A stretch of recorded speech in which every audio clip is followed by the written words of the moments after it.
Velkommen til Ola Kaldager. Du tidligere offiser og leder av den topphemmelige E14-gruppen i Forsvarets etterretningstjeneste, og internt så gikk du bare under kallenavnet Den Grå. I over 10 år så styrte du livsfarlige spionoperasjoner i både Midtøsten, Irak og Afghanistan, og var en av de ukjente nordmennene som opererte i skyggen mens norske soldater blant annet var ute i krig. Velkommen til studio. Takk skal du ha. Hyggelig å ha deg her. Det spennende å snakke med en ekte etterretningsoffiser som har jobbet under radaren. Det kan man vel si, kanskje. Ja. Hvor lenge jobbet du i etterretningen? Hvor lenge var du i det? Jeg var der i sånn 12 år. 12 år, ja. Wow. Men jeg hadde jo vært ute før da. Jeg var jo i Libanon i nesten 18 måneder.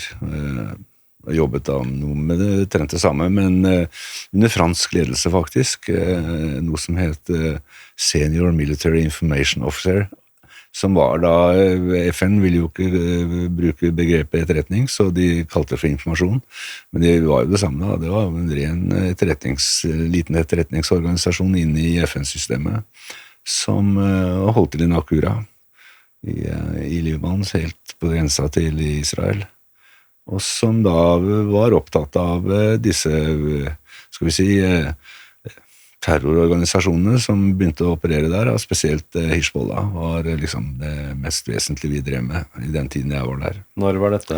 Dette var i 86-87, litt inn i 88, og det var jo liksom tiden hvor iranerne da begynte å få, skal vi si, kontroll i Sør-Libanon. Shia-muslimene i Sør-Libanon jo at de utvandret da på 1000-tallet fra Iran, eller Persia den gangen, og slo seg ned i Sør-Libanon. Sånn at det liksom, si da, de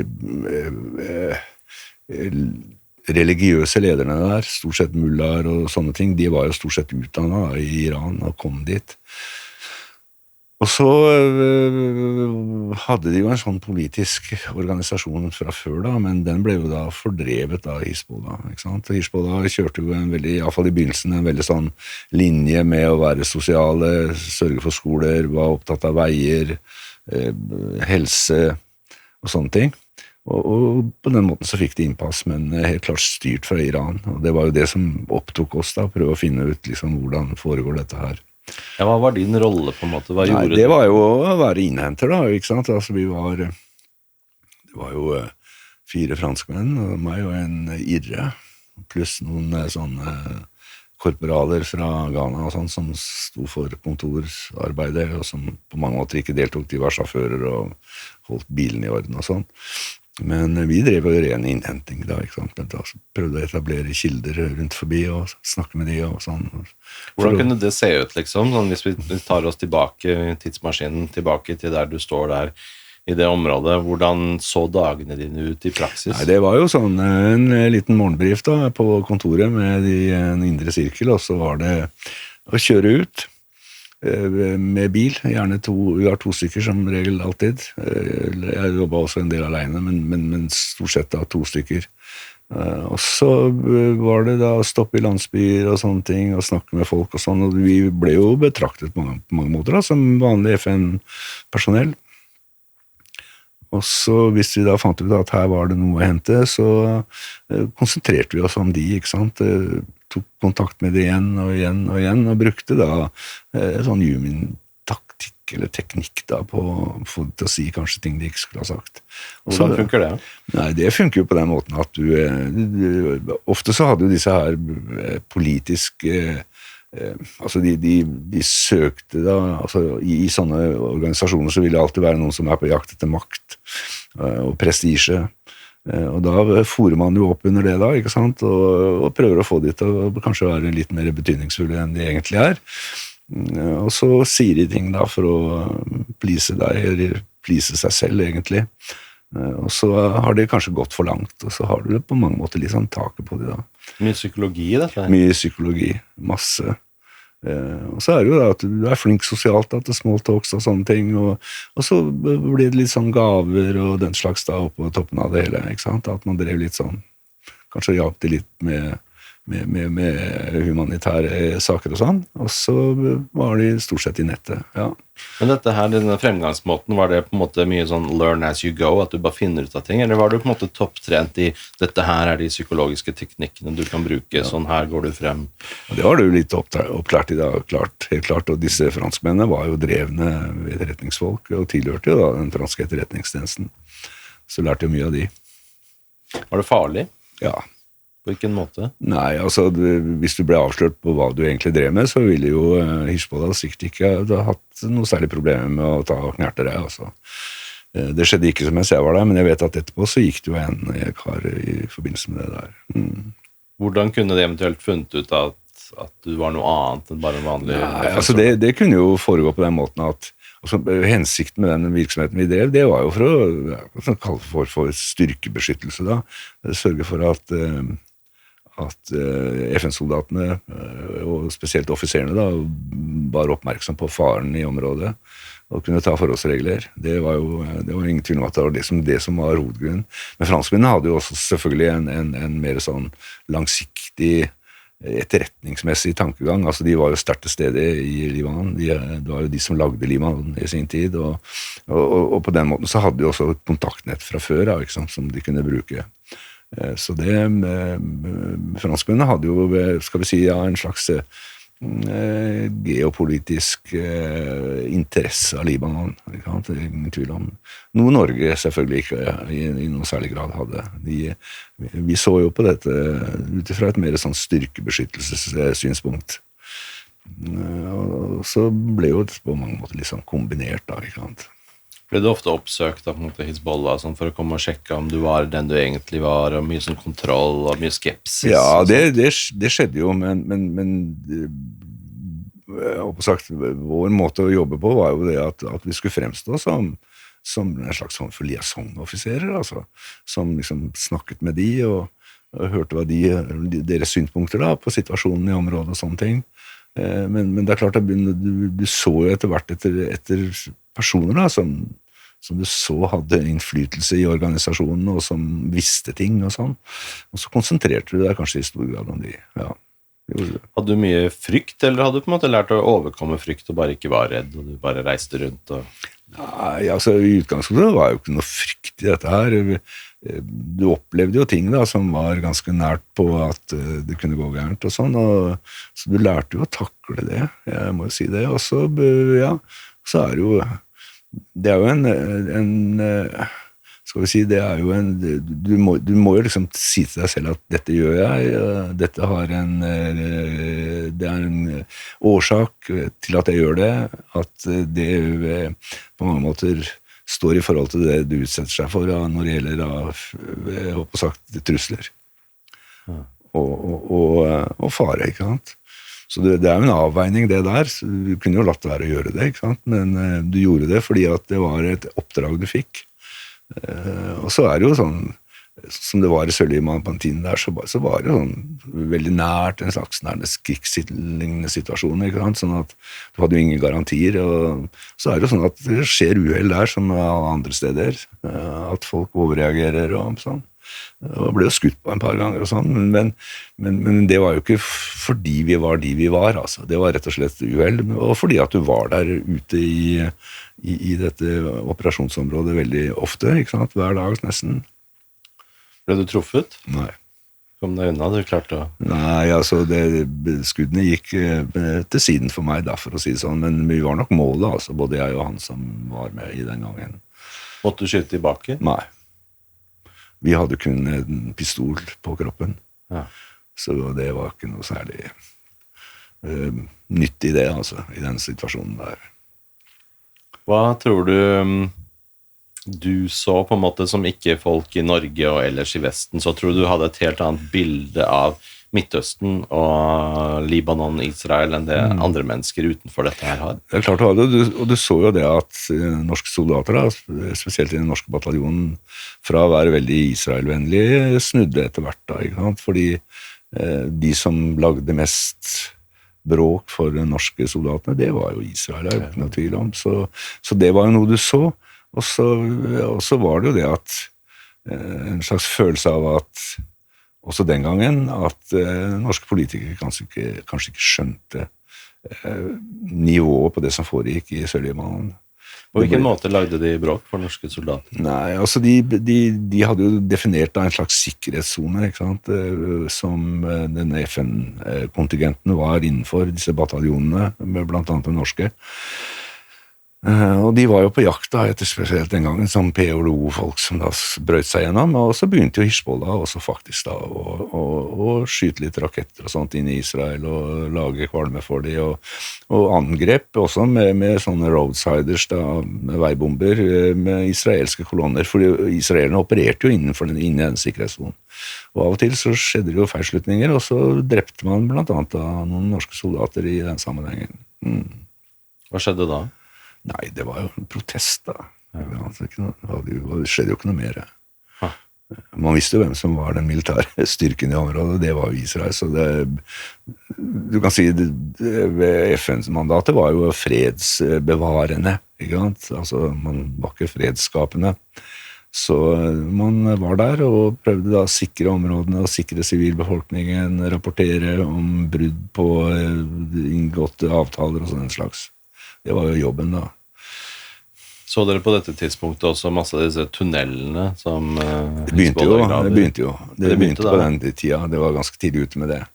At de utnyttet eksisterende forsvarsanlegg og sånt i området. Men de sikkert da etter hvert, også etter at jeg var for lengst dratt oppover på 90-tallet og begynnelsen av 2000-tallet, hvor de videreutviklet dette systemet, og som man så på. I 2006 for eksempel, så gjorde jo Israel en slags invasjon da, igjen inn i dette området, for å prøve å ta de. Og da viste det seg jo at de var ganske godt organisert, og hadde gjort masse bra jobb, da, for å si det sånn, med tunneler og stillinger og den slags. Og hadde veldig sånn grep på befolkningen fått, altså. Fordi med veldig mye av de andre, skal vi si, humanitære organisasjonene som var i Sør-Libanon, de ble jo fortrengt av Hizbollah, det er jo ikke noe tvil om. Og at det var fra Irans side sikkert da en strategi å være enerådende inne i området, og det ble de omtrent til slutt, altså. Var det sånn at Iran var veldig aktive i det området også? Altså selvfølgelig via sin proxy Hizbollah, men var de der selv også med agenter? Ja, helt klart. Det var og flere av de som vi hadde som kilder kom jo fra Iran, det er jo ikke noe tvil om. Men du ser jo ikke noe forskjell på det, for å si det sånn. Hvordan var de å forholde seg til det? Nei, de forholde seg til som alle andre sånne.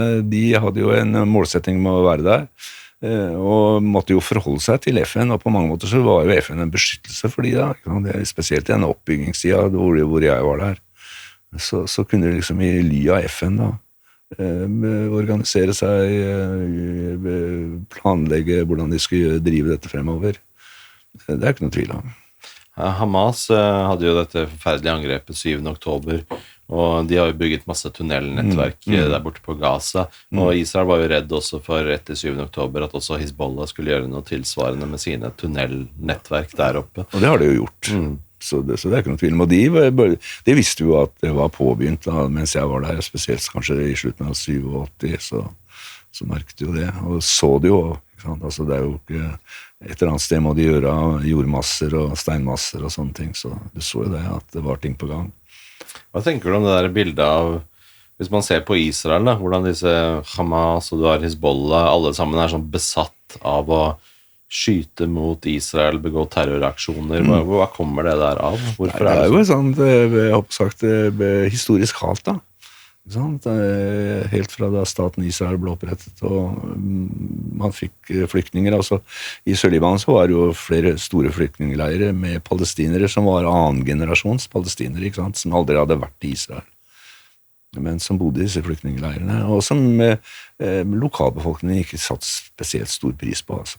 Men de var jo velorganisert, og disse flyktningleirene, Ein Hilve for eksempel, nede ved Saida, veldig velorganisert, kanskje mer velorganisert enn samfunnet rundt.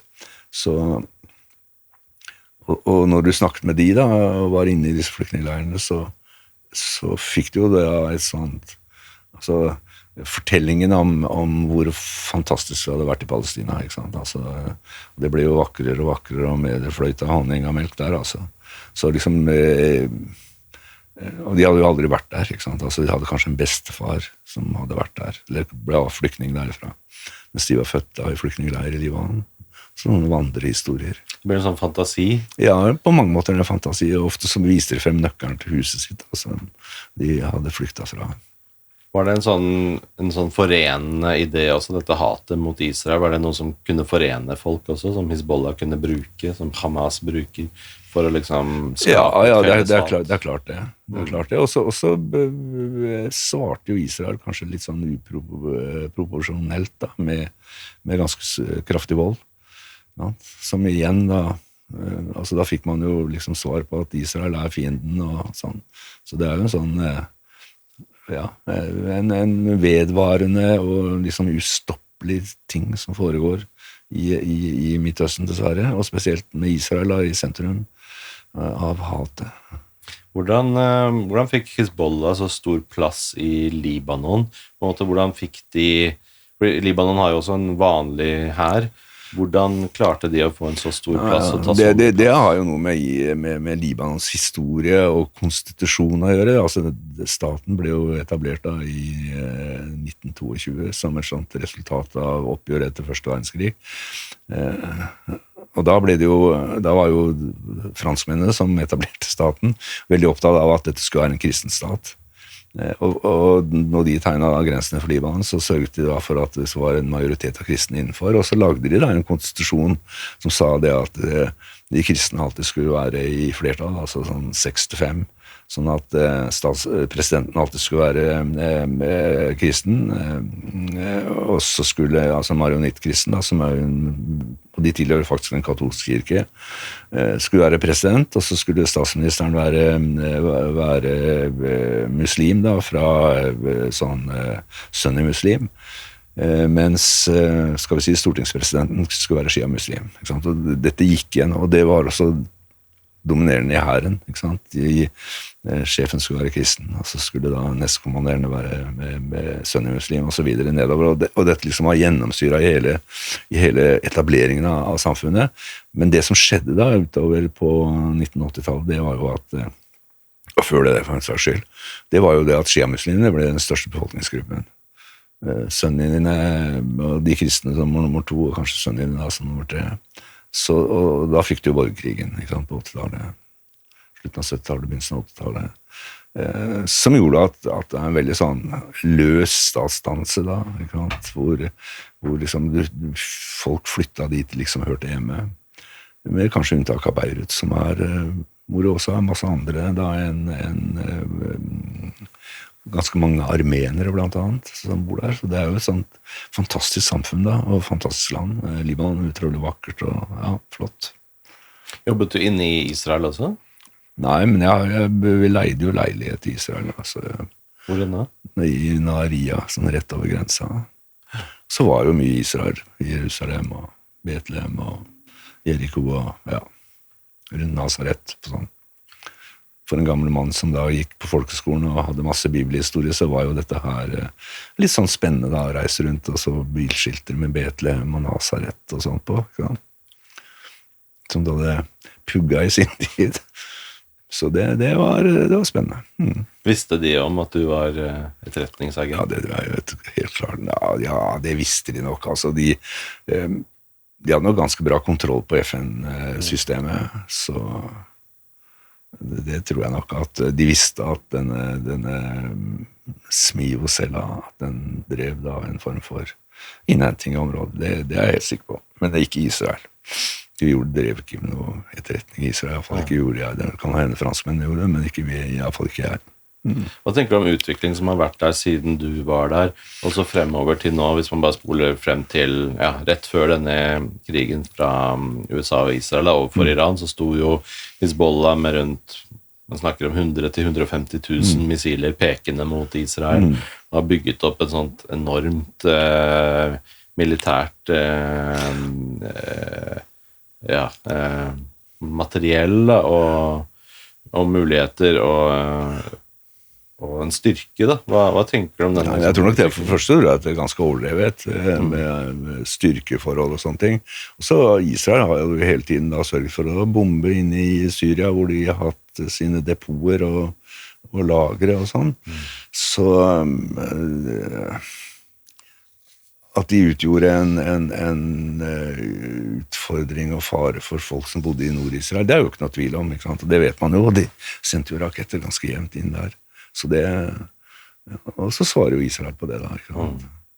Og så det liksom, for Israel går det vel sånn av og til noen grenser for hvordan det aksepterer, og så benytter de anledningen. Ingen tvil om at Israel er interessert i å skaffe seg en sikkerhetszone, sånn som de gjorde da jeg var der da. Men den ble jo opphevet i 2000 eller noe sånt, hvor Israel trakk ut fra Sør-Libanon. Men nå er de jo på vei inn igjen da, ikke sant? For å skape mer eller mindre noe av det samme. Og så bodde det jo en god del kristne i Sør-Libanon, i landsbyer og sånn, og de tok jo side med Israel, ikke sant? I en såkalt South Lebanese Army, som var kristne for det meste, noen drusere. Og de ble jo på mange måter quislingene da, i dette her, ikke sant? Som da gikk løs på shia-muslimene. Hva tenker du om det angrepet, hva skal du kalle det, en militæraksjon fra USA og Israel overfor Iran nå i starten av 2026, etter at iranske myndigheter, det kan vi også snakke om i seg selv, slaktet ned rundt 30-40 000 innbyggere på 48 timer? Altså det er jo vanskelig å si hva som blir enden på dette her, men det var vel kanskje litt sånn skal jeg kalle det, lite gjennomtenkt, altså når man ser på resultatet etterpå, og at USA nå på jakt etter å komme seg ut av denne situasjonen på forskjellige måter. Antageligvis dårlig gjennomtenkt, som veldig mye av det amerikanerne, til min mening, har gjort. Altså. Jeg har vært med på både Irak og Afghanistan og sånn, og vi var jo ofte tidlig ute da, altså før styrker kom på bakken og sånn, og da kunne man jo på mange måter si at dette er ganske nytteløst å gå løs på. Altså, det går løs på samfunnet som er så klanstyrte, så dårlig statsorganisert, så det som å stikke handa i et vepsebol, altså. Og spesielt kanskje i Afghanistan, hvor det skulle jo ikke så veldig langt ut på bygda før du liksom traff et samfunn som vel skulle sammenligne kanskje Norge på 1400-tallet, altså. Ja, det er som en tidsmaskin. Ja, prøve å dra de etter håret inn i en slags 21. århundre med demokrati og sånn. Det tar tid, altså. Men jobbet du noen gang inne i Iran også? Har vi ikke gjort. Nei. Ville det vært farlig, tror du, å være inni der? Nei, vi var jo i Irak da, ganske kraftig til stede på bakken og sånt. Det var kanskje som noen av de få nasjonene som hadde folk på bakken mellom disse to krigene. Og hadde gode kontakter med høytstående folk i Saddam Husseins regjering. Wow, hvordan var det? Ja, det var stas. Fordi det produserte mye, og det gikk jo noe på det samme da, dette her med masseødeleggelsesvåpen og sånt, og det kunne vel vi nesten si med 100% sikkerhet at de ikke eksisterte, og det rapporterte vi jo hjem til Norge, og så vidt jeg husker så har jo Bondevik, da, som var statsminister, erkjent at den informasjonen fikk han. Problemet er jo det at vi fikk også en utvikling da, på samme tid, sånn etterretningsmessig, og det var jo sånne bestillingsverk, altså USA og dels også England, ja, absolutt England, hvor politikerne etterspør liksom grunnlag for å bruke militære midler. Ja. Og den type rapporter fikk jo også nordmenn, og det er klart at når man har med stormakter å gjøre, og i hvert fall også brittene, som da kan vel fortsatt regnes som en etterretningsmessig stormakt, og liksom de rapporterer noe annerledes enn det vi gjorde, så feilberegnet man vel det politiske Norge, ikke sant? Men man var jo veldig forsiktig også i Norge da, ikke sant? Vi sendte jo bare et sånt ingeniørkompani nærmest som skulle drive humanitært virksomhet i Basra-området. Mens danskene sendte jo en bataljon som var en kampavdeling. Altså. Så liksom det var jo et sånt tidsskille der, og det førte jo til, jeg husker jo blant annet denne seansen til Povlefen som sitter og du ser jo at han har ikke gått, og han ljuger, ikke sant? Og det er en del sånne teknikker du kan bruke da, for å se om folk ljuger. Ja, fortell om de. Nei, Hva de teknikkene? Det skal jeg ikke si så mye om. Så han hadde det ikke gøy, og så i England så endte jo dette faktisk med at en ganske langt opp i systemet tok livet av seg. Altså. Ja. Wow. Fordi han visste at dette var jo ikke løgn.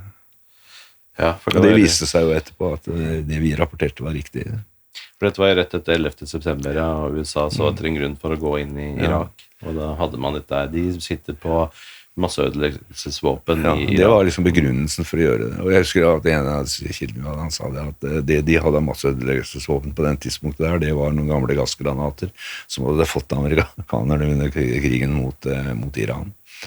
Så det der var jo en slags kanskje en nedtur da, for etterretningstjenestene som bør være etterrettelige. Ikke drive med den sånn slags greier. Hvorfor ville USA inn i Irak? Ja, det kan man jo spørre seg i ettertid. Det var jo et slags sånn hevnaksjon for 9/11. Ingen tvil om det, ikke sant? Og man hadde da disse stygge landene som Bush proklamerte. De skulle jo tas. Og Saddam Hussein hadde man jo litt sånn erfaring med, og Iran hadde man erfaring med. Det som man vel kanskje ikke tenkte så mye på, var jo at man destabiliserte jo hele regionen. Fordi på mange måter så var jo Irak, jeg skal ikke si stormakten i området, men i hvert fall militært sett, så var nok de på å stabilisere regionen, altså kunne vel kanskje ses på som i hvert fall likeverdig med Iran, sånn det maktmessig og militært.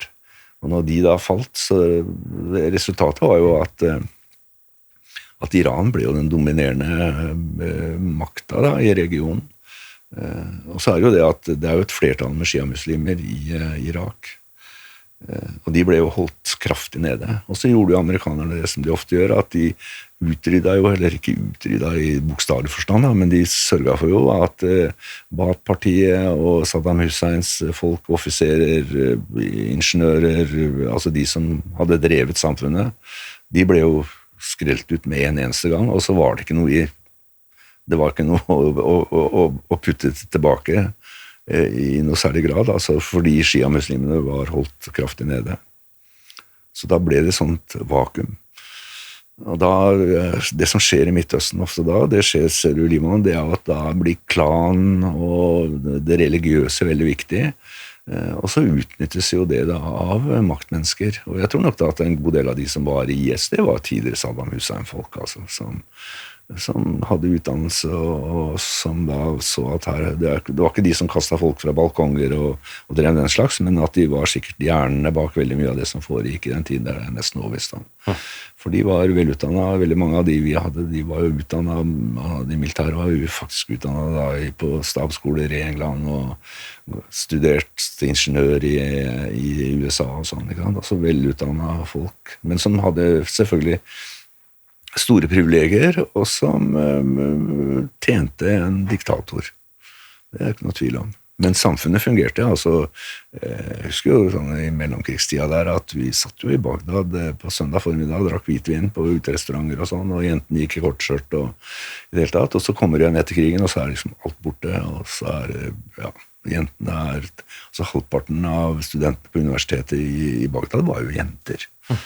De hadde det beste helsevesenet i hele Midtøsten. Altså, folk kom jo fra hele Midtøsten for å få behandling og sånn. Men samtidig så var jo Saddam Hussein en forferdelig diktator, og hadde jo disse grusomme fengslene hvor folk var tortur og alt mulig samtidig. Men det fungerte, altså samfunnet fungerte. Og for de aller fleste, så de hadde jo veldig bra infrastruktur, gode veier, godt helsevesen, sånn à la Libya, det samme, ikke sant?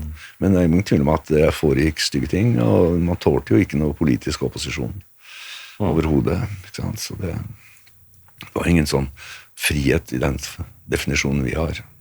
Nei, en helt annen verden. Helt annen verden.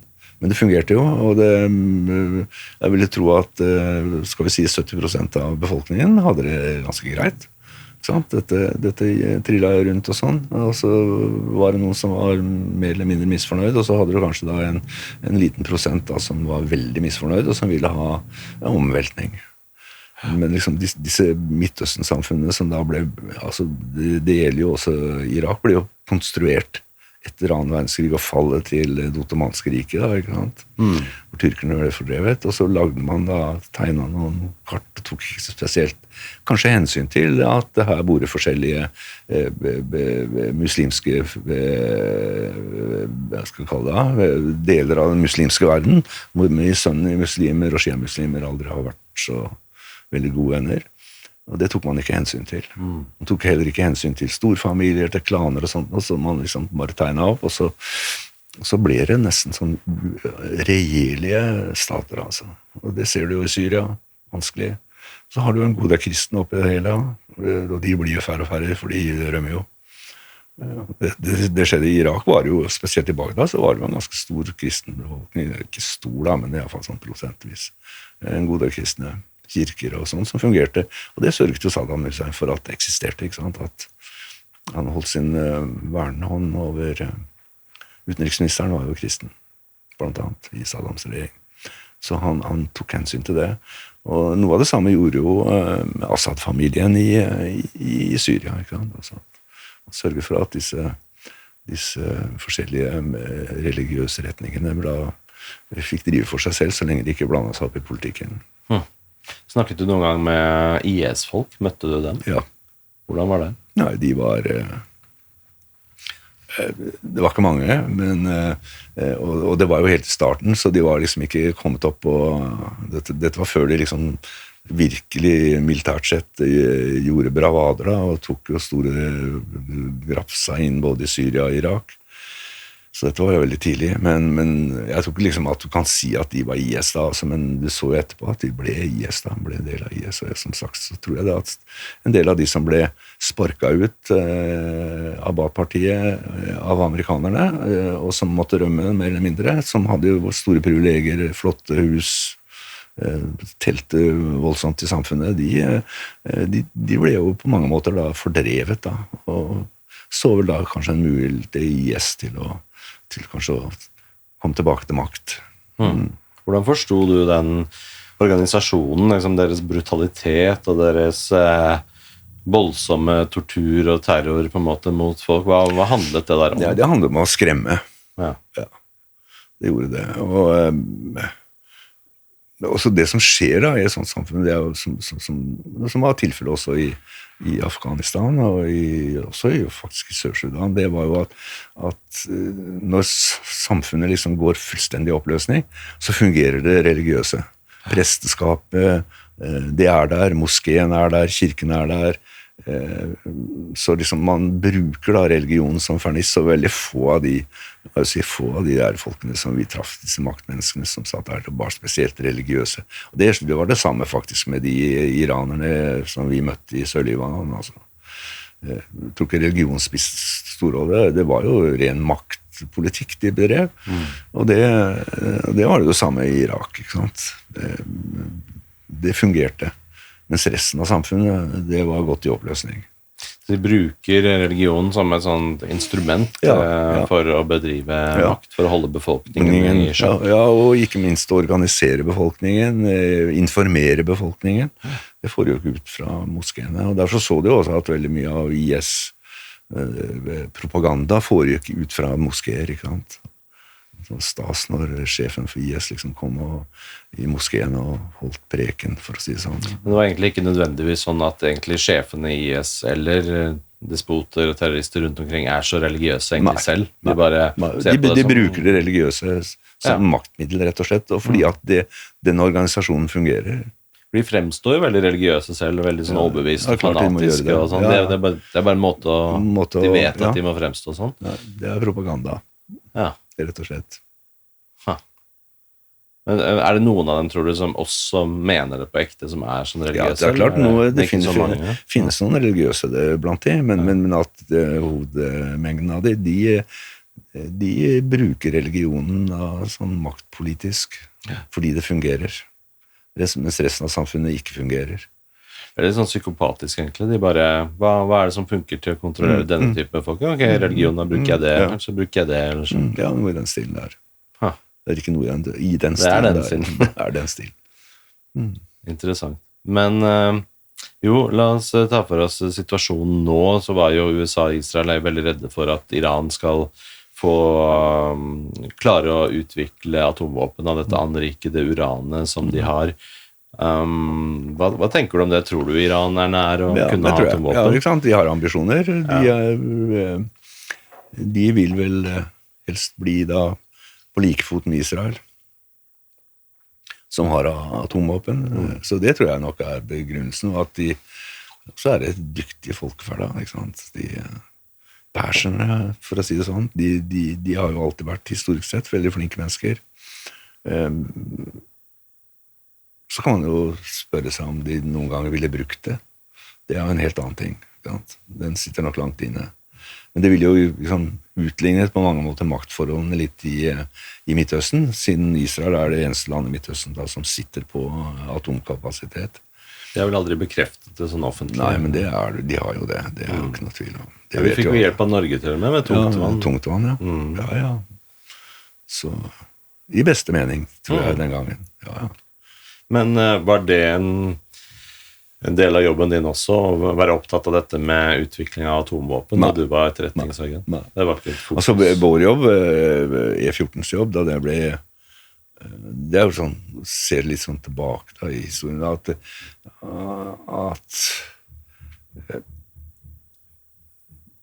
da NATO begynte med disse out of area, eller ut av områdeoperasjonene, så mange, og da ble jo liksom hver nasjon da stilt ansvarlig for sikkerheten til sine egne og sånn. Og det kom nok som en stor overraskelse på både norske politikere og norske militære. Samtidig så foregikk det jo en kraftig nedbygging av norske forsvaret da, fra sånn 91 utover. Så i 95, når man skulle da på Balkan som NATO-styrke, så var det nok en sunn reaksjon fra norske politikere og norske toppmilitære var at vi vil ha informasjon sett med norske øyne. Og da ble E14 etablert. Fordi man hadde jo sikkert liksom en slags følelse av at, og spesielt etter dette med denne produksjonen av kanskje litt sånn tvilsom etterretning da, i den første krigen i Irak, at her måtte man kanskje være mer nasjonal. Og så hadde man jo ikke noe sånt instrument på den tidspunktet. Man hadde jo ikke det. Og så etablerte man E14, og så hadde jo jeg den bakgrunnen jeg hadde da, fra Midtøsten. Så etablerte man E14. Og det var jo i seg selv litt sånn spesielt da, ikke sant? I utgangspunktet så var man liksom opptatt av sånn styrkebeskyttelse. Det var jo det også for så vidt, men det som du så etter hvert var jo at politikerne kommer jo til å styre dette her mye mer kraftig enn de hadde gjort før da, fordi nå var de plutselig ansvarliggjort for disse ungdommene som de sendte ut. Og da ble jo E14 til da ikke sant, kanskje som et ønske, men rett og slett som at et behov som oppstod. Altså, man hadde ikke sett dette foran seg eller for seg i utgangspunktet, så det gikk jo veldig fort, og jeg fikk jo ganske frie hender da, til å etablere E14 og ikke minst rekruttere folk. Hvorfor deg? Ja, det kan du jo spørre deg om, det vet ikke jeg, men antageligvis så var jeg på rett sted til rett tid, og så hadde jeg litt sånn bakgrunn da på området, og så skjedde det jo da at jeg skal si da, jeg fant jo en slags når det gjaldt organiseringen av dette her, så jeg jo det at at her trengtes det andre folk enn bare soldater. Så det jeg var på jakt etter var jo akademikere, og spesielt akademikere som med statsvitenskapelig bakgrunn, jurister, sånn. Og så tok vi de ut, og så trente vi de, sendte de til England på kurs og sånn. Og så paret jeg de med i stor grad marinjegere, men også noen fra Forsvarets spesialkommando, altså spesialsoldater, og de skal vi si, paret jeg da, sånn at det ble i disse gjengene så ble det en akademiker og en spesialsoldat, hvor spesialsoldaten i første rekke var liksom den som skulle beskytte hvis det skulle skjære seg, mens akademikeren var den som liksom skulle sørge for å stille de rette spørsmålene. Men begge to ble jo trent da, i Jumint-virksomhet i England, ikke sant? Men så vi jo det etter hvert at, og det har jo noe med at fortsatt sånn på 90-tallet, så var jo Norge regnet som den fredsnasjonen og skal vi si bistandsnasjonen de luxe. Og det gjorde jo at vi kunne jo gjøre ting da, som kanskje ikke engelskmenn og amerikanere kunne gjøre. Vi kunne dra til steder, og vi kunne treffe folk og sånn, som de ikke kunne, og det ble jo et sånt trykk bakfra da, at de gjerne ville liksom være med på dette her, og prøvde liksom å følge opp oss. Og da fant vi ut at det ville jeg ikke være med på, så da begynte vi å lage våre egne kurs, og kurset av våre egne folk, og da hadde vi liksom fått så mye trening og så mye erfaring at vi kunne gjøre det. Og så hadde vi da på en sånn de store nasjonene, de jo ikke alltid venner de gjelder, sånn at på Balkan så ble det etablert en alliert etterretningsbataljon, som i utgangspunktet engelskmennene skulle stå bak, men så fant amerikanerne ut at den ville de ha, så de ville ha sjefen. Og den krangelen som utviklet da, den utnyttet jeg, slik at jeg sa at vi kan stille med operatører i AMIB etter x antall, hvis vi får nestkommanderende stillingen. Det fikk vi. Det hadde vi så lenge denne bataljonen eksisterte. Og det gjorde jo at jeg kunne trene folk, sende det dit, og så hadde jeg da en av mine utvalgte, som den hver tid satt som nestkommanderende, som kunne finne ut hvem av det liksom best og hvem passer. Og de tok vi tilbake til Norge, og så begynte de å jobbe nasjonalt. Altså uten noe sånn NATO-tilhørighet, men ren norske operasjoner. Spesielt da i Irak, Midtøsten generelt, Sør-Sudan, og ikke minst i Afghanistan. Hvorfor navnet E14? Nei, det bare fordi at det var en sånn nummerering inne i etterretningsorganisasjonen. Måtte du iblant tenke på kontraspionasje, at det kunne tenkes at noen også var interessert i å spionere på deg? Ja, klart. Så vi var jo oppså det, så det jo liksom å ha en coverstory da, altså en fornuftig grunn til at du der og da, og at du reiser rundt. Måtte du liksom lage en egen identitet? Det måtte du gjøre, men vi var veldig forsiktige med det da, på mange måter, men det klart at fordi vi kom fra at vi var nordmenn, som vi aldri la skjul på, så fikk du jo en sånn, altså det lyste jo bistandskroner i øynene på folk, ikke sant? Så her så man en mulighet, og så at Norge ikke hadde noe, Norge har jo ikke noe sånn, skal vi si, geopolitiske mål som inkluderer Irak og Afghanistan, sånn at vi sånn sett også var ganske ufarlige da, ikke sant? Så derfor ville jo folk snakke med oss. Og så det jo at du blir jo også på mange måter i en sånn situasjon det blitt brukt, fordi ofte så det jo folk som aspirerer til å bli leder og sånt, og som deler av disse fraksjonene, og de vil jo gjerne sende sine synspunkter og meldinger tilbake til et land som Norge da, som kan fordele dette her videre. Så det jo sånn det funker i etterretningsverdenen. Man deler litt på informasjonen. Opplevde du noen gang at noen skjønte på en måte at du var mer enn det du sa at du var? At du var ja, agent, men da var det ofte for sent. Altså. Ja. På hvilken måte? Nei, på den måten at da hadde vi såpass god tak på det at det var at det ikke var så veldig viktig. Hvordan skjønte de det eventuelt? Nei, det klart at en utvikling av kilder og sånt i sånne konfliktområder, den kan jo foregå over lang tid da, ikke sant? Og etter hvert så skjønte de jo at kanskje at spørsmålene ble litt for presise, for å si det mildt. Du visste for mye? Vi visste for mye, men da hadde jo vi stort sett fått så mye informasjon at de kunne liksom ikke gjøre seg veldig mye med det.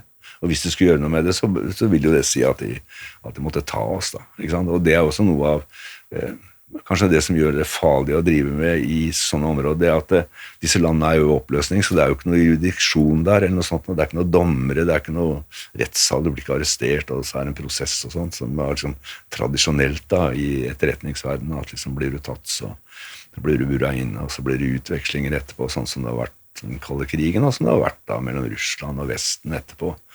Mens her er jo ikke noe sånt, ikke sant? Så skal du bli kvitt deg, så må du enten jage de ut av landet, eller ta livet av de. Ofte er det sånn når man ser på filmer om spioner og etterretningsagenter og sånn, så snakker de ofte om at hvis du blir tatt i fange, så vil for eksempel i Norge i dette tilfellet da, ikke vedkjennes av det, at vi vet ikke hvem han er, og vi aner ikke hvem det er. Er det sånn i virkeligheten? Ja. Det er det. Ja. Så de hadde ikke gjort noe forsøk på å prøve å få det ut? Det vil aldri, altså ingen land vil liksom erkjenne at de driver spionasje. Og de vet at de driver spionasje. Men det er liksom sånn at det ser du jo i Norge, altså de som blir tatt i Norge, og altså Russland sier jo at det er vår mann. Men når liksom utvekslingen kommer, så blir det jo sendt til Russland da, ikke sant? Sånn som han som ble tatt i Tromsø, ikke sant? Han ble jo sendt tilbake til Russland da.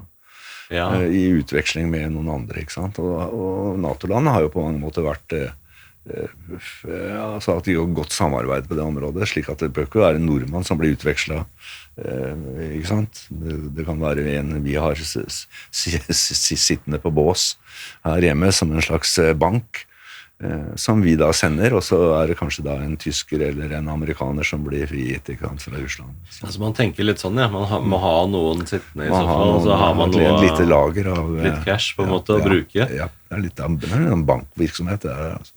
Men hvis du, la oss si, du hadde blitt tatt i fange da, og av noen folk nede i Irak da du var der, og blitt holdt nærmest som gissel, liksom, at vi slipper ikke han her. Hadde norske myndigheter, tror du, gjort noe for å få deg ut, eller hadde de bare latt deg stikke? Det hadde de ikke gjort, men det hadde de gjort i det stille. Da, ja, det tror jeg. Og så tror jeg det at i sånn som med IS og sånt, så var jo også dette at en del av de såkalte journalistene som ble tatt av IS og skjært huet av og sånt på film og sendt ut i verden, det var jo for å skremme andre. Altså skremme folk for å komme hit. Det er ingen tvil om. Det er helt overbevist om. Det var ikke noe sånn, det lå ikke noe hevnmotiv eller noe sånn at her har vi tatt en spion. Altså det var rett og slett for å skremme. Og ofte så vil jeg tro at en del av de folka som IS tok da, de var sikkert etterretningsfolk, men som hadde da cover som journalister eller hjelpearbeidere eller noe sånt. Ikke sant? Skjer det iblant at man setter opp sånne redningsaksjoner, sånn som vi så en spektakulær aksjon borte der i Iran nå, der hvor USA klarte å hente ut en pilot, eller 2 piloter, fra et fly med enorme ressurser som de satt inn for å få til det. De klarte det faktisk. Ja. Er det veldig sjelden at man går inn sånn og gjør sånt? Det ville vært utenkelig i Norge, tror jeg. Altså, jeg tror ikke Norge har ressurser til det en gang. Altså. Så det er jo en kalkulert risiko. Da. Men du kan si da at vi er ikke amerikanere, og jeg tror sånn generelt da, i hvert fall både i Afghanistan og Irak, så fordi vi var nordmenn, så var det i seg selv en slags livsforsikring, altså. Samarbeidet dere blant med USA, CIA og sånne ting? Det var jo liksom det som gjorde at vi kanskje ikke var så veldig populære, hverken i egen tjeneste eller andre steder, at jeg var veldig sånn at dette er en ren nasjonalsak. Vi skal ikke ha noe engelskmenn eller amerikanere hengende etter oss. Forsøkte de? Ja, det forsøkte de. Det skal jeg love deg. Hvorfor valgte du å si nei, på en måte? Hva ville vært oppsiden eller nedsiden med å si altså, oppsiden var jo da at kanskje hadde hatt mer ressurser og sånt, men oppdraget var jo det at norske politikere og beslutningstakere skal få informasjon av nordmenn og sett med norske øyne. Ikke sant? Og hvor den norske motivet da for å være der var det som var det viktige. Ikke sant? Altså, og da gikk det jo også liksom på styrkebeskyttelse, og vi hadde jo veldig lite med norske militære å gjøre. Men vi hadde liksom en sånn regel at hvis vi kom over noe som gikk direkte på norske styrker, så skulle man melde fra tvert til den norske sjefen. Sånn at de kunne ta affære. Og det skjedde i hvert fall ikke i min tid. Tror du andre vestlige etterretningstjenester spionerte på deg, og hva dere drev med, for å finne ut Altså engelskmenn og amerikanere prøvde å følge oss til en viss grad, men ofte så greide vi stort sett å holde oss unna, for å si det sånn. Jeg tror ikke det var noe vellykket sett fra det side. Det var det ikke.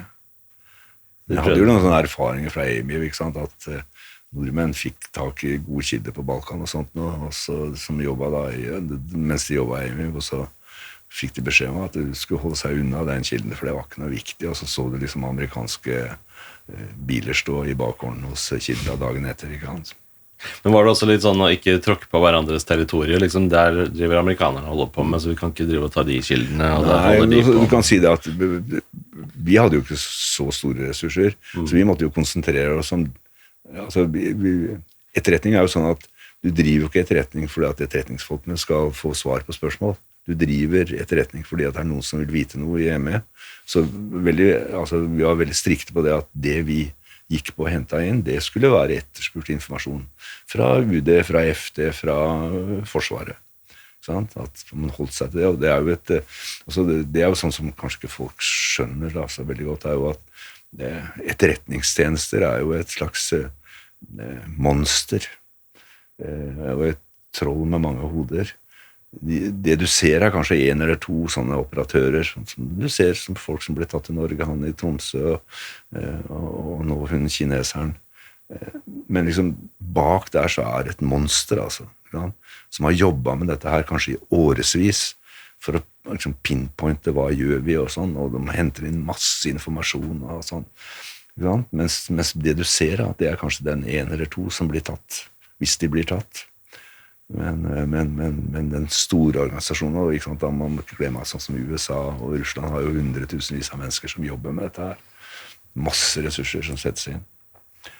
Sånn sett så er jo Norge også relativt sett flinke på det. Altså, de er jo også, vi var jo ikke alene, vi fikk jo også informasjon og sånn, kunne hente inn fra egne som liksom lå bakgrunn for det de gjør. Så det er jo sånn etterretning fungerer, og det tror jeg er veldig viktig at folk får innsikt i, altså skjønner at når en sånn kar i Tromsø ble tatt, så ligger det masse ting bak. Sånn langvarig arbeidet for å liksom, finne coverstory, få han på plass, og sånn, ikke sant? Og finne ut av hvem er det som vi skal gå løs på universitetet, som sitter med god informasjon, som er viktig for oss. Så det ligger masse jobb bak.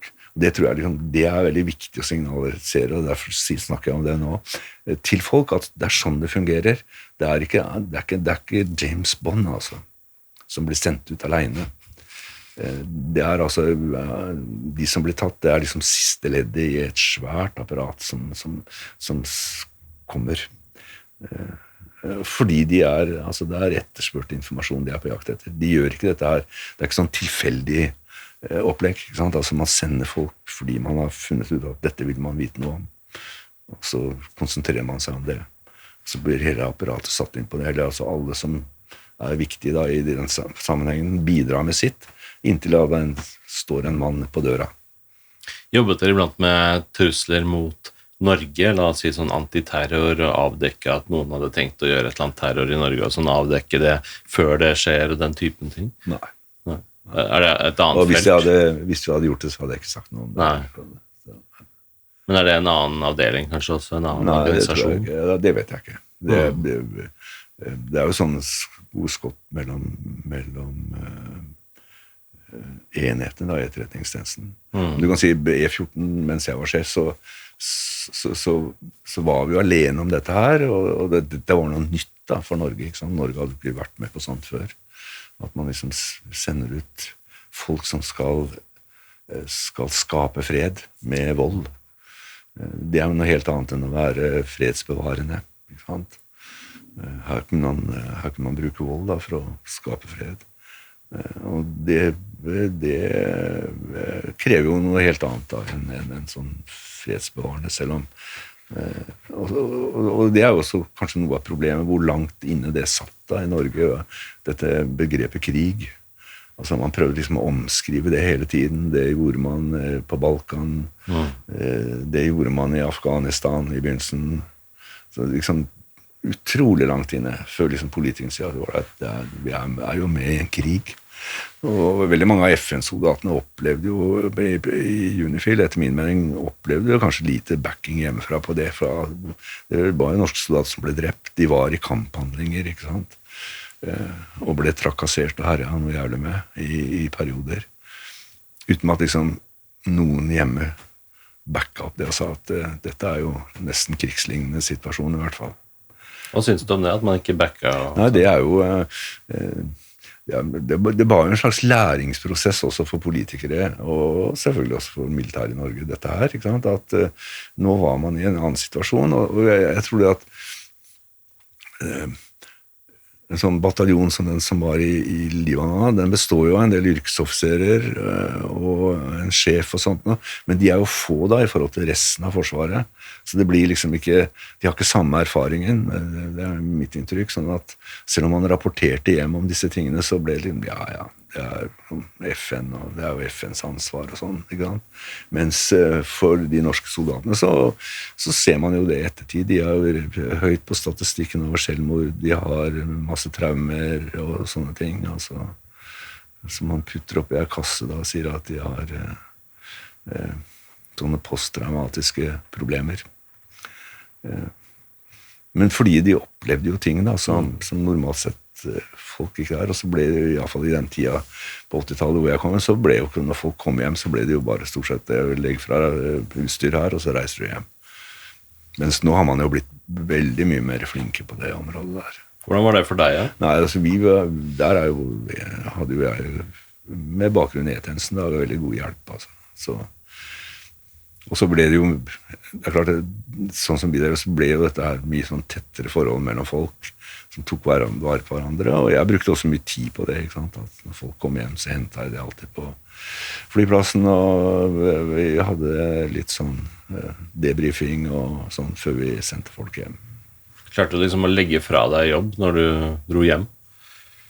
Ja, du kan si den tida jeg var sjef, så var jeg jeg mer sporadisk ute da, men jeg hadde masse reisedager rundt forbi på de stedene vi skulle operere. Jeg sendte aldri folk til steder jeg ikke hadde vært før selv. Og så ble det jo litt sånn annerledes etterspørsel etter hvert da, ikke sant?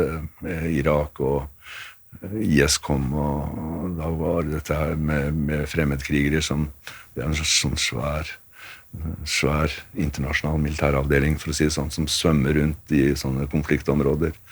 De var i Afghanistan, de var i Libya, bestod av veldig mange forskjellige nasjoner da, ikke sant? Da IS kom, så strømmet jo de inn, og de strømmet inn blant annet over Libanon da, og inn i Syria, og så videre inn i Irak. Det jo sånn som etterspurt informasjon da, ikke sant? Det vanskelig å ikke kunne fortelle noe som helst om dette her på hjemmebane til familie og relasjoner og kone og sånt? At du må ha sånn helt sånn hardt skille? Ja, vi visste jo ikke hvor det var, til sider. Hva sier man da, hvis man må dra og si at det et annet sted? Bare lyver, eller hva skal man gjøre?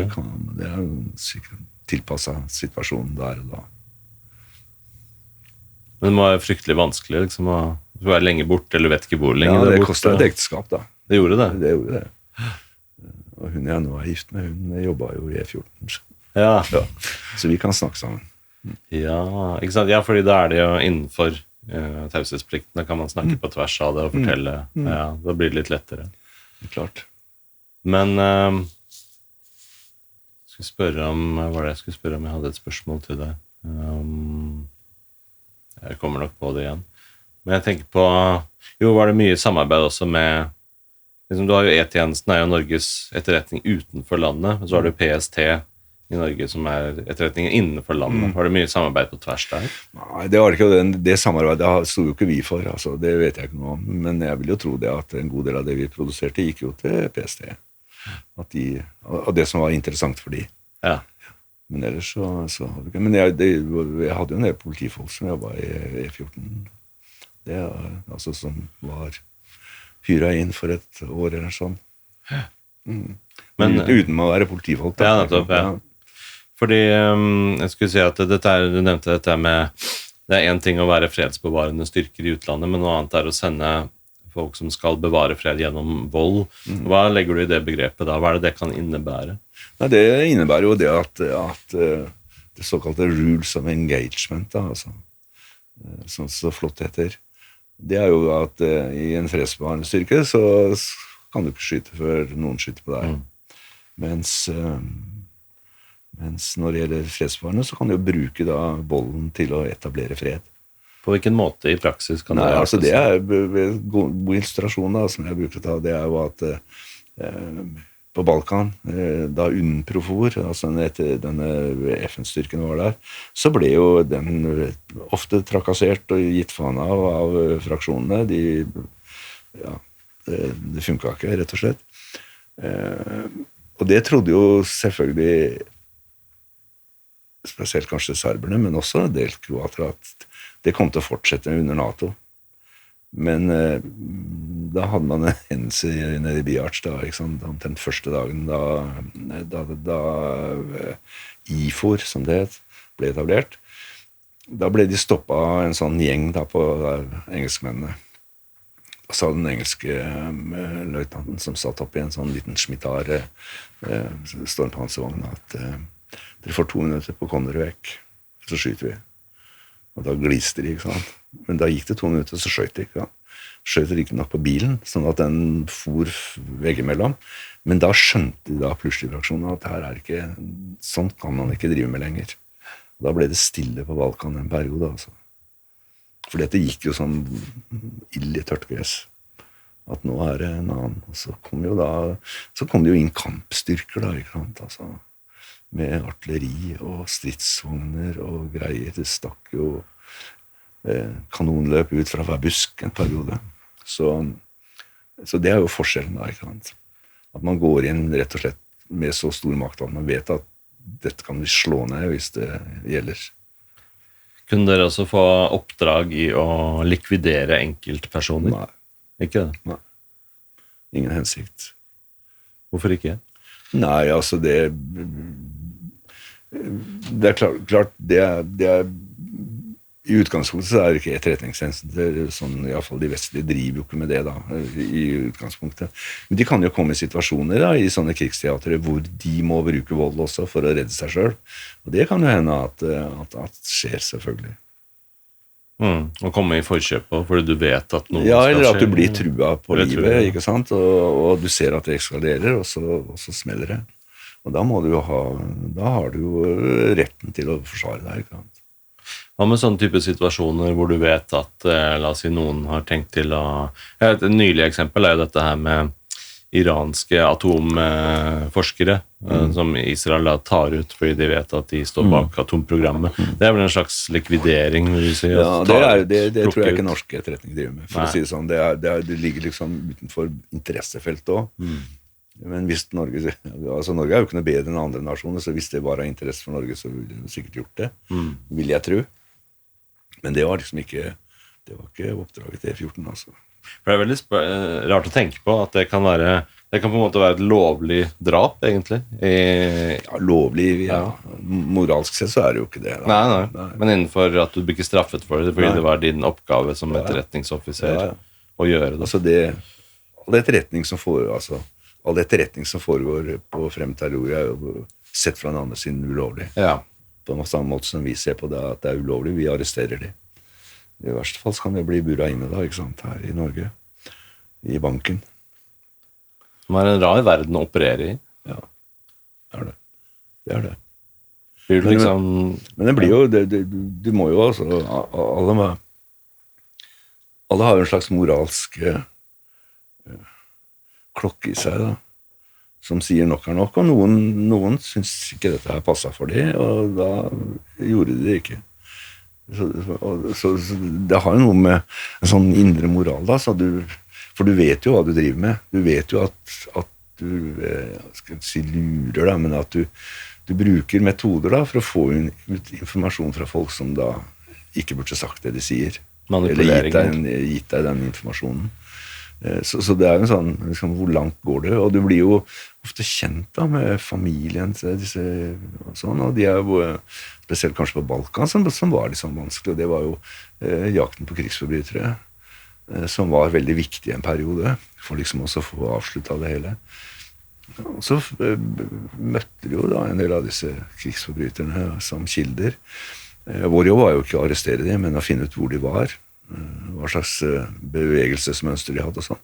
Og da var ofte så ble du jo kjent med de og familien, og mange av de var jo helt, skal vi si, greie folk, ikke sant? Så levde familieliv, hadde unger,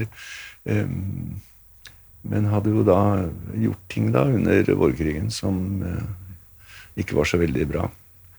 Veldig, som var helt for jævlig, for å si det sånn. Og da det jo en sånn,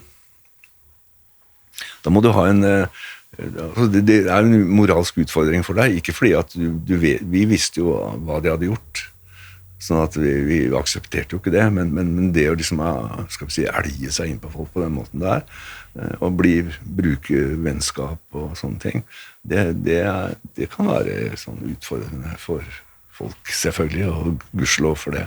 Hvordan var det for deg, da? Nei, det var litt sånn at metoden vi brukte, den helliger da, eller middelet helliger målet, altså. At det var viktig å få de unna, og det var veldig viktig på Balkan, kanskje underkjent i ettertid, etter min mening, hvor man fikk tak i disse folkene, og fikk de til Haag og dømt de og sånn, og alle fikk jo ikke veldig lange fengselsstraffer, men man gjorde et oppgjør med de, som jeg tror har vært veldig viktig, selv om utviklingen på Balkan jo ikke spesielt bra nå, altså. Hvor gikk din moralske grense da, for hva du var villig til å gjøre og ikke gjøre? Nei, altså, når det gjaldt krigsforbryterne, så hadde jeg ikke noe sånn særlig problem med det, altså, selv om det kunne være vanskelig.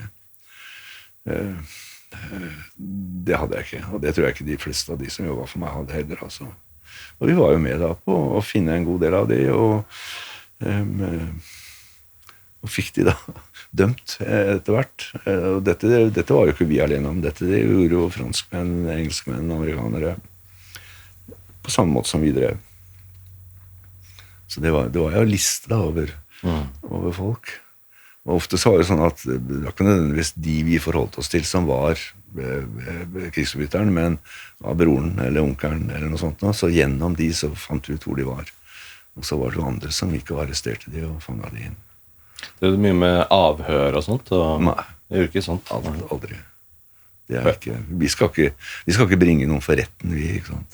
For det man ofte forbinder med som etterretning når du ser på filmer og TV, så ser du for deg en fyr som går og kidnapper en fyr som man skal ha informasjon ut av, og så det snakk om tortur og alt mulig måter for å få den informasjonen. Det driver ikke E14 med, tror jeg ikke norsk etterretning driver med, helt tatt gudskjelov for det. Men liksom, det moralske det sånn, dra det litt videre, så jo det at når du liksom går på en familie som i utgangspunktet vennlige, og du bruker av teknikker, for du vet at broren hans en krigsforbryter, og så vet du ikke hvor han men gjennom denne broren så kan du da få informasjon som gjør at han blir tatt. Og da gjelder det jo da å liksom ha en sånn at du selv fornøyd med det du gjør, ikke sant? At dette kan jeg stå for. For USA gikk jo på de tråkket jo over en del moralske grenser der etter 11. september på Guantanamo Bay og sånn. Ja. Da begynte de med det de kalte for enhanced interrogation og waterboarding og mulig rart. Hva tenker du om den utviklingen? Ja, den ikke bra. Altså du kan si at det var aldri noe sånn, aldri noe, det var ikke det i tanken en gang, altså fra norsk side å drive med noe sånt. Det overhodet ikke. For det noe sånn at man var villig til å tråkke over de grensene der, det synes jeg var interessant at man gjorde det, for da synker man jo ned til det nivået som de skurkene på. Ja. Da. Man blir sånn selv. Og så får man voldsomt med uvenner, ikke sant? Og hat rettet mot seg. Som du så i Irak, og ganske fort i Irak når det gjaldt amerikanerne. Altså, fra å stå og vifte de velkommen, og Saddam Hussein borte, og demokrati og sånn, så gikk det ikke så veldig lang tid før hatet vokste, altså. Pluss at informasjonen du får på den måten vel ikke pålitelig uansett, for folk villige til å si hva som helst for å slippe tortur. Ja. Så det liksom langt utenfor altså, det var ikke i tankene til nordmenn og til norsk etterretningstjeneste å drive med sånt. Vet du om andre etterretningsorganisasjoner driver på sånn? Jeg tror amerikanerne og russerne, og selvfølgelig disse Midtøsten-landene gjør det. Men hva skal vi si, de vestlige demokratiene, og som siviliserte, de gjør ikke sånt. Altså. Det kan jeg ikke forestille. Jeg kan ikke forestille meg at engelskmenn gjør noe sånt heller. Altså. Det er liksom bedre med det helt motsatte, med positiv reinforcement, liksom at hvis du gir oss denne informasjonen, så kan vi love deg green card, vi kan love deg ny jobb, ny identitet, liksom at man selger det inn som en idé, at hvis du gjør dette, så det jo det at positivt. I sånne konfliktområder så det jo det en politisk målsetting bak da, ikke sant? Man skal skape fred, og man skal skape forhåpentligvis demokrati, i hvert fall på litt sikt, men at man i første omgang får frem politiske ledere som man kan akseptere, og som kan prøve da å, skal vi si, organisere dette landet på en skikkelig måte. Da, så det jo ofte flere fraksjoner inne i bildet, men man vil også da kanskje prøve å finne ut hvem det som, altså, det jo politikerne som må gjøre det selvfølgelig, hvem liksom man skal satse på, og da kan man jo kanskje også bidra i den retningen da, ikke sant, at man rapporterer på de, og liksom få vite hva det de står for. For eksempel sånn som Rugo var ja, nå står det stille opp i huet, altså i Kosovo, hvor E14 var ganske vesentlig med på det, og da hadde jo Norge formannskapet i OSSE på den tida. Og da fikk vi veldig tidlig kontakt med, og det var utifra et sånt, at man så det at selv serberne kunne akseptere han, ikke sant? Selv om han var kosovo-albaner. Han hadde liksom ble betraktet som et skikkelig menneske, og som ikke var involvert i så veldig mye sånn fraksjonsvirksomhet i forkant. Mens kanskje amerikanerne spesielt var veldig opptatt av Tachid-familien og sånt, og som vi visste var ikke helt bra, som drev med mye trafficking, smugling og sånne ting. Og så ble det jo Rugo, da. Og da føler man jo at man har vært med og gjort en jobb, da. For det vel ofte farlig for folk også, selv om de skulle ville det, å gi informasjon til etterretningstjenester. Ja, hvis de vet at det etterretningstjenester, men det jo det som, det jo kunsten da. Ja, og ikke avsløre det. Og ikke avsløre det. Men i tilfelle Rugo så var det fordi at vi hentet inn informasjon av andre som visste hvem Rugo var, og som visste at Rugo kunne bli akseptert som, han ble den første presidenten da, i Kosovo. Og det var jo basert på det, og så fikk vi kontakt med han, og så ble det han. Og da var det jo Vollebæk som var utenriksminister, og Norge hadde formannskapet, så han hadde stor påvirkning, og så ble det Rugo. Han ble valgt da. Så Norge hadde en stor del i det? Ja, det vil jeg absolutt si. Interessant. Vi må snakke litt om Russland også, hva du tenker om situasjonen i dag oppe i Norges grenser og for Russland, russisk aktivitet. Det virker som de, ut fra hva jeg kan se, da, at de seiler rundt med båter som ser ut som sivile skip og later som ingenting, og så det egentlig stappfull av elektronikk og greier. Og det gjelder alt fra fritidsbåter, altså store seilbåter. Etterretningstrykket i Nord-Norge, jeg bor jo der, det kraftig, altså. Ikke sant? I sommer så var det jo til og med kinesisk registrerte bobiler som kjørte rundt i Nord-Norge. Det jo fantastisk. Og som påstår de hadde kjørt fra Kina, det tror jeg ikke noe på, men de har sikkert tatt toget gjennom Russland. Så trykket veldig stort, og det jo fordi at liksom, det jo Arktis som i skuddet da, ikke sant? Både når det gjelder mineraler og kanskje nye sjøruter og sånt, sånn at der det jo, kineserne veldig aktive, og så det jo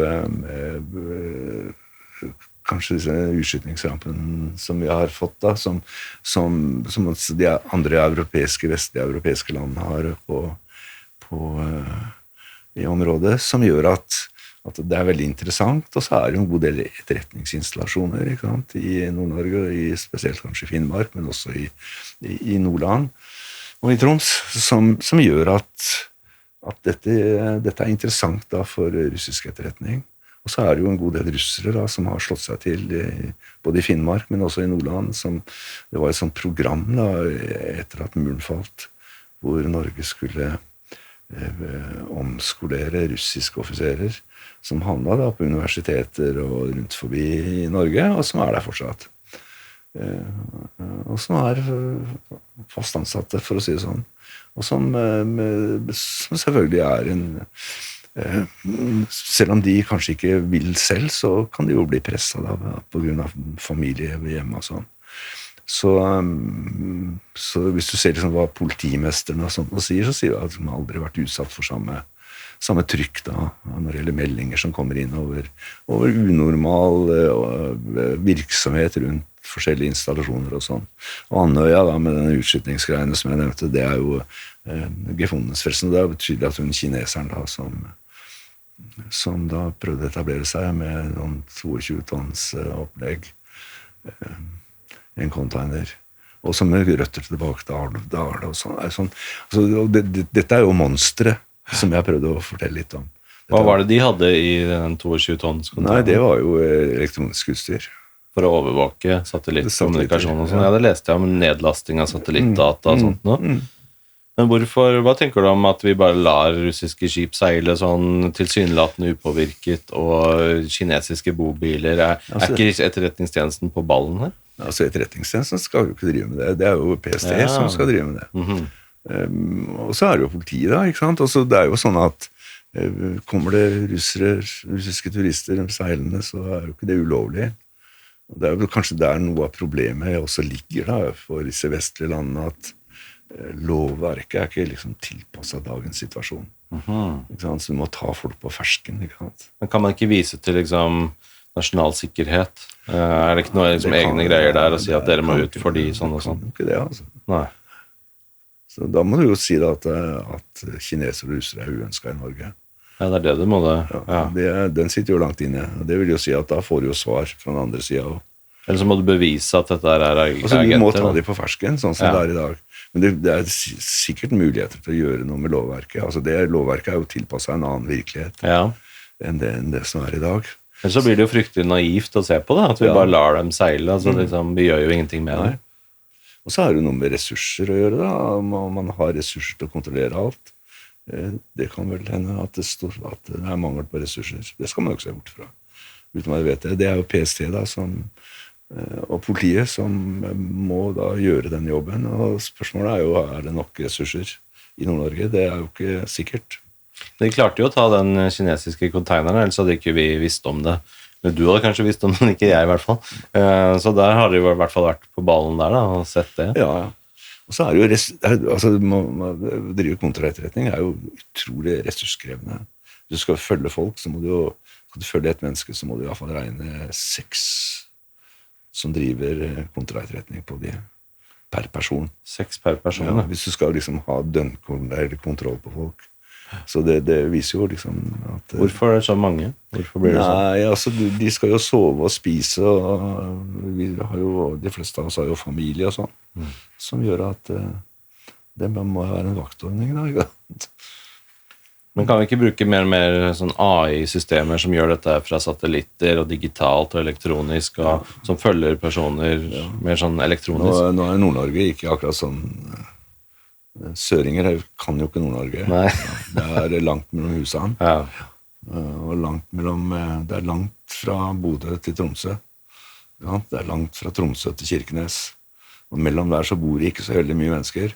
Så liksom det jo sånn sett en utfordring for å drive kontraktretning i sånne områder. Mange steder å gjemme seg.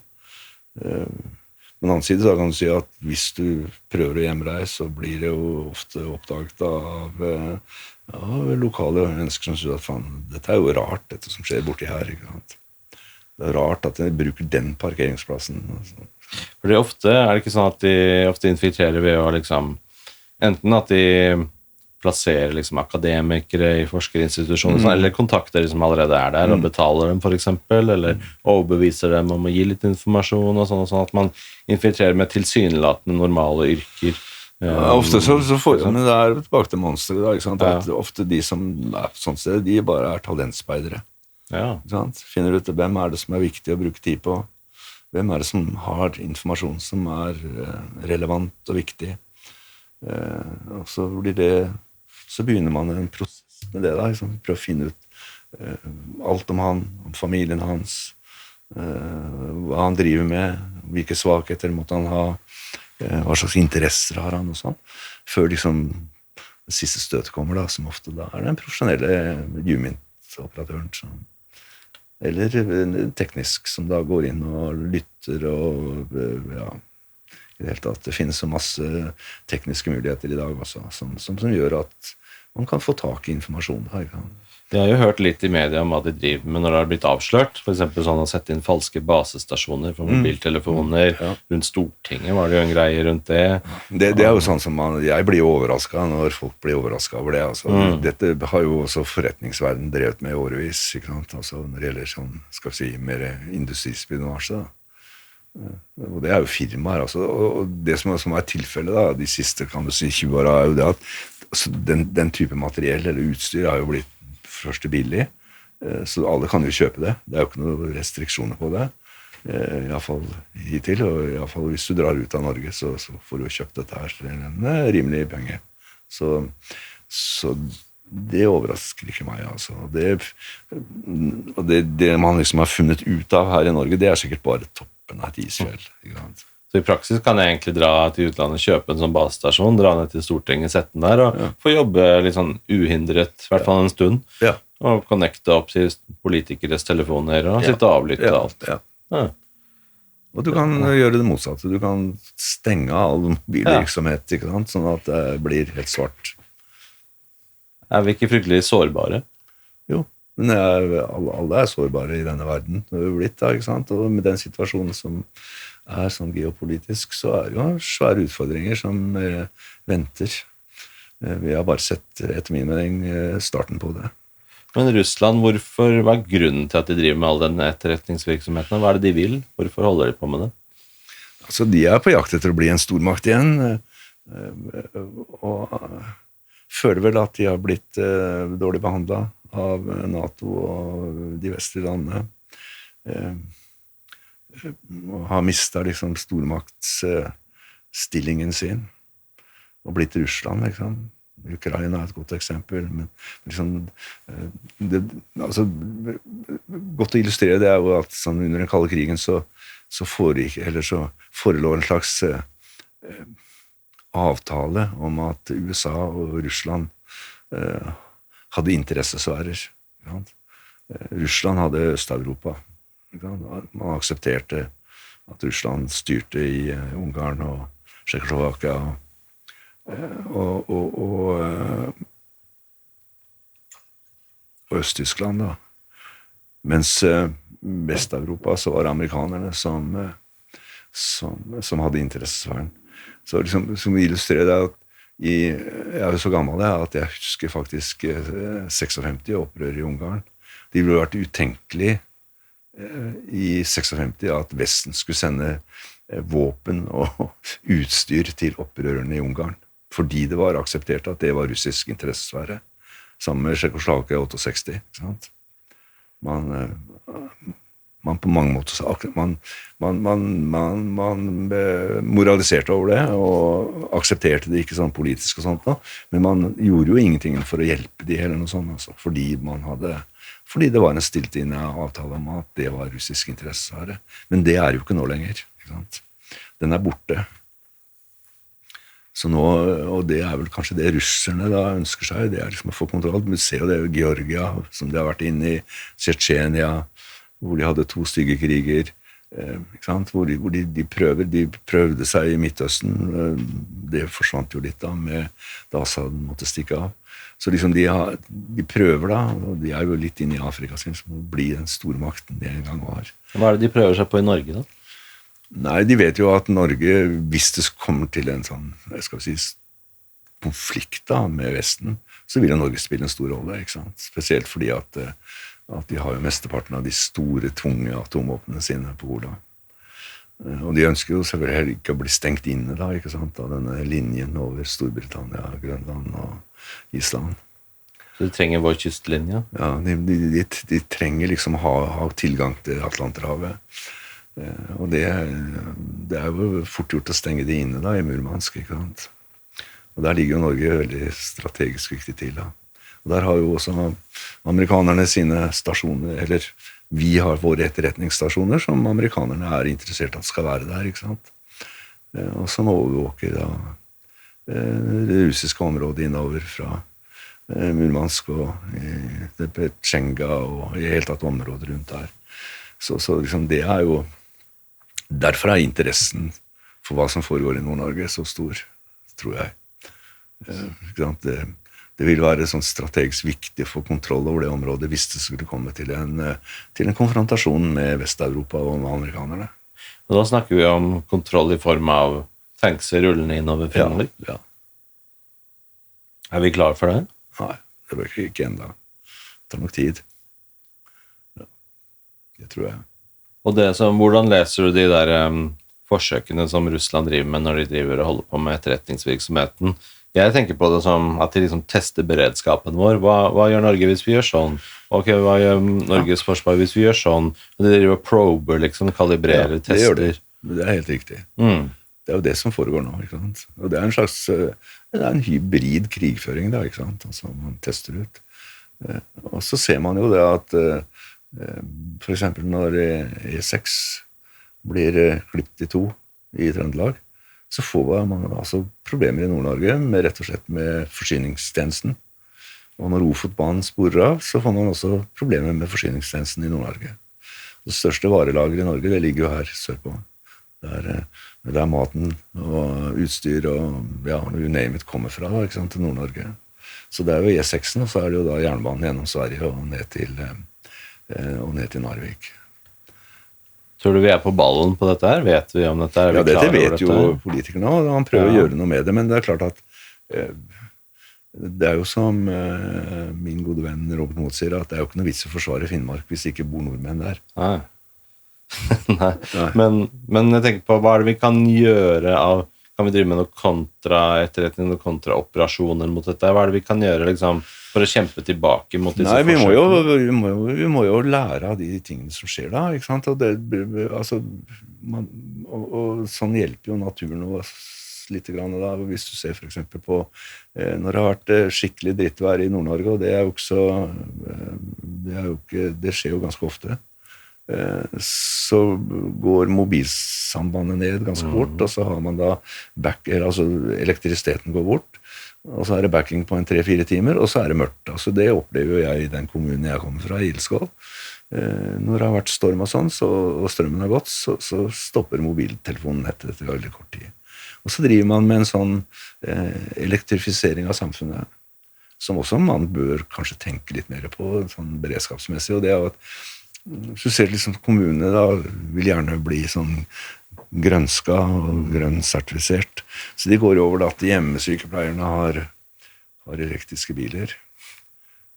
Og det er de som da står for å holde liv i veldig mye eldre mennesker, ved at de reiser rundt og sørger for at de får tablettene sine og sånn, og det er billig for kommunen, ikke sant, å drive hjemmesykepleie. Så kan man også tenke seg at hvis strømmen er borte en uke eller 2, og hvis man ikke har da virkelig aggregatkapasitet, så vil jo dette stoppe opp. Er vi bevisste nok på det? Nei. Hvorfor ikke? Nei, altså, det koster penger, og da snur man seg rundt. Ja, det skjer ikke. Du så jo dette angrepet på Østre Toten kommune, som ble hacka. Det tok jo et par måneder før jeg var oppe og gikk igjen, ikke sant? Men kan en løsning være at det får større konsekvenser for Russland når de driver sånn mot oss, at vi gir dem mer trøkk tilbake? At hvis dere gjør det, så gjør vi noe annet mot det. Det gjør vi ikke. Vi vil ikke det? Tør ikke det? Nei, det gjør vi ikke. Det tør vi ikke. Eller ikke tør. Jeg tror ikke det ville være noe særlig lurt heller, altså. Men burde det ikke være litt sånn at liksom brent barn skyr ilden, at hvis de fortsetter med det, men da blir det noen konsekvenser? Ja, men når du er liksom 5 millioner mennesker, så må du liksom Men politiske da? Altså kaste ut ambassadøren deres, stenge ambassaden. Da har man jo plutselig ingen å snakke med, da. Ja, så det jo man må jo liksom dette jo en sånn balansegang, da, for å si det pent. Ja. At man liksom Men det klart det protesteres jo, da, ikke sant? Og uten at altså russerne sier at det ikke oss. Dette jo bare tull, ikke sant? Men russerne vet jo godt at det oss. Og de tar det som liksom kanskje svært skummelt nå i Finnmark, jo dette her med at de jammer GPS og sånne ting. Som virkelig har vært en utfordring for flytrafikken spesielt, da, men også for fiskebåter, som man kanskje ikke tenker så mye på, som en stor industri da, fortsatt i Finnmark. Altså at GPS-signalene, det har jo med sikkerheten da, til folk å gjøre. Hva gjør vi med det da? Hva gjør vi når de driver med det? Vi protesterer. Men så det jo på mange måter dette har du drevet med lenge, da, men det har jo også, sett fra russisk side, da, så jo denne jammingen av GPS, det har jo også noe med dronevirksomheten til ukrainerne å gjøre, ikke sant? Og missilvirksomheten deres. For de blir jo brukt GPS på, ikke sant? Sånn at når de driver og jammer, så jo det en slags sånn sikkerhetsforanstaltning sett fra russisk side. Ja, hvis vi jammer dem tilbake? Ja, det tror jeg ikke Da får du en eskalering. Eskalering og sånn, det tror jeg ikke så tjenlig, nei. Men hva tenker du om, sett i lys av dette her, og så på den andre siden av Atlanterhavet så har vi et USA som signaliserer at de trekker seg mer og mer ut av NATO, at vi gidder ikke å hjelpe Europa hvis det noe her, vi opptatt av Kina og Taiwan og sånn, hvis det skjer noe i Europa, da klarer det selv. Hva tenker du om det, den utviklingen der, hvor farlig det for Norge og Europa? Altså, da det, for å si det sånn, altså, Norge ligger godt an da, fordi at det arsenalet som ligger av interkontinentale raketter i Murmansk, det ikke beregnet for Norge, det beregnet for USA. Derfor så vil jo USA alltid, vil jeg tro, være interessert i at Norge på plass, og at man har ører og øyne i Norge som liksom kan varsle tidlig hvis det noe på gang. Så sånn sett så vi heldige. Men spørsmålet jo om amerikanerne har utholdenhet da, hvis det skulle skje noe sånt. Det vet man jo ikke noe om. Selvfølgelig, det vet man ikke noe om. Men på den annen side så kan det virke som om på den militære side så går jo dette her som normalt, altså. Det jo mange amerikanske soldater i Troms og sånn, mer enn det noensinne har vært, og det det også i Nord-Finland og i Sverige og sånt. Så du tror ikke USA kommer til å faktisk trekke seg ut av NATO? Nei, altså, det jo det som det rare da, at liksom det skrikes politisk fra Trump-administrasjonen og sånn, mens den militære realiteten på bakken tyder jo på at det nærmest sånn som det var før. Og når han liksom skriker at nå trekker jeg ut 5000 soldater fra Tyskland, så betyr ingenting. Nei. Det egentlig to forskjellige retninger, to forskjellige greier. Ja. Det sånn som han kaster ut fordi han sur på den tyske kansleren, ikke han? Ja, dette man behøver ikke lese så mye barnehage, altså. Ja. Så man venter egentlig bare til han ferdig, og så fortsetter egentlig NATO som før. Ja, det jeg ikke så sikker på. Ikke som før, men jeg tror nok det at amerikanerne kommer til å forlange det de har som Trump-administrasjon. Og dette jo ikke noe som nytt, altså. Dette har jo demokratiske presidenter sagt i årevis, men ikke gjort noe med. At liksom, altså, Norge jo et eklatant eksempel på det, altså, hvor man har levd i en sånn rus i 25, snart 30 år, og så kommer det da en mandag morgen, og den har vi nå fått oppleve de siste årene, ikke sant? Våkner opp i bakrus, rett og slett, og så tar det så grusomt lang tid å bygge opp igjen da et troverdig forsvar. Vi har lent oss på USA hele veien. Ja, og har hatt en fest. Brukt penger som bare det på alle, og masse gode formål.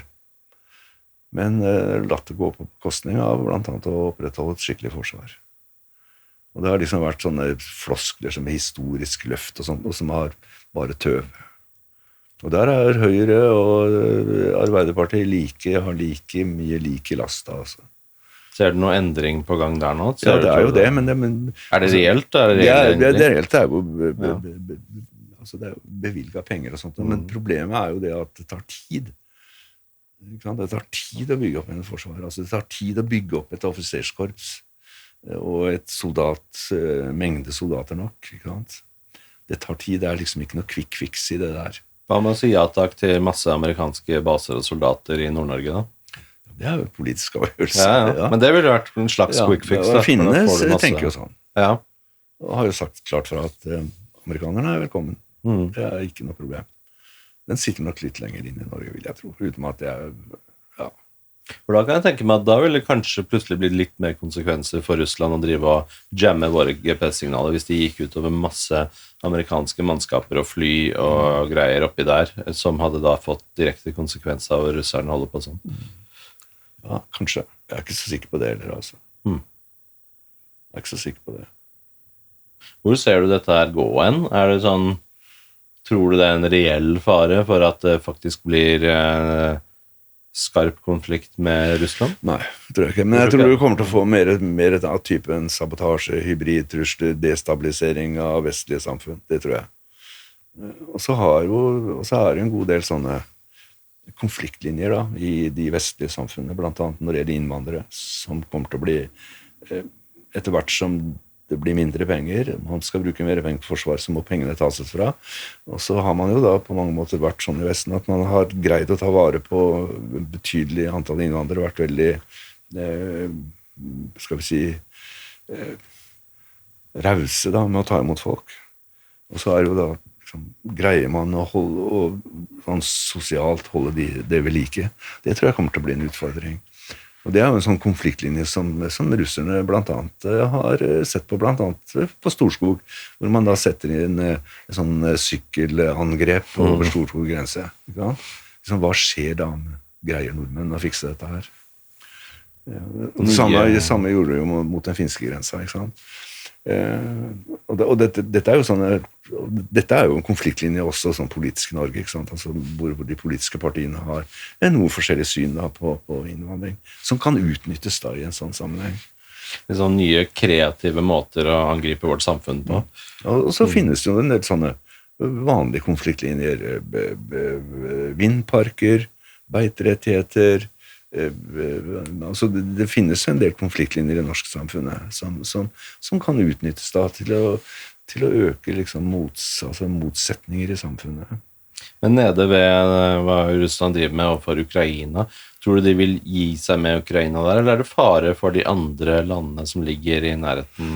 Altså, jeg tror nok Russland har mer enn nok akkurat med Ukraina for tida. Jeg tror liksom det der med at de kan angripe et NATO-land neste år eller innen 2 år og sånn, det ikke jeg så helt sikker på i realiteten. Altså, jeg tror først det økonomisk ganske langt nede nå, og så de jo selvfølgelig brukt opp veldig mye av det hardwaren sin, for å si det sånn, altså våpen og våpensystemer. Det jo grenser, da, selv om de flinke til å produsere og sånn, så har det jo noe med økonomien å gjøre, helt klart. Kan det eventuelt være en fare for de smålandene som ikke med i NATO? Ja. Men liksom nå jo altså, hvis du ser på kartet da, så jo Russland innringet av NATO-land akkurat nå. De hadde nok ikke regnet med reaksjonen Finland, Sverige og sånn inn i NATO så fort. Så hvis du ser på Østersjøen, så det jo innestengt. Hvor viktig var det for Norge at vi fikk Finland og Sverige? Ja. Altså nå det jo ikke nord-sør i Norge, nå det liksom vest-øst. Så Norge blir jo sånn, på mange måter, da, hvis du ser bort fra Finnmark, et slags bakre område da, for Sverige og Finland. Mye sterkere. Ja, det gir oss kanskje litt mer tid. Ikke sant? Altså hvis du ser for deg at NATO fungerer da, at det kommer amerikanske og allierte forsterkninger, så vil jo antageligvis striden foregå i Nord-Finland og Nord-Sverige. Og da vil jo Norge spille som logistikkbase i stor rekke, og da det jo viktig da at broer og veier og havner og sånt oppe og går og i skikk-sjakk, og at vi greier å forsvare det. Sant? Ja, det får vi håpe. Spennende tider fremover, men jeg tenkte vi skal runde av der. Ola Kaldager, tusen takk for at du kom til studio. Veldig interessant samtale. Hyggelig. Veldig bra. Hei, kjære lytter, og tusen takk for at du hører på Henrik Beckheim podcast. Denne podden folkefinansiert, og om du har lyst til å støtte arbeidet med denne podden videre, så kan du vippse et valgfritt beløp til Vipps-nummer 82 32 78. Jeg setter stor pris på enhver støtte du har lyst til å gi. Tusen takk.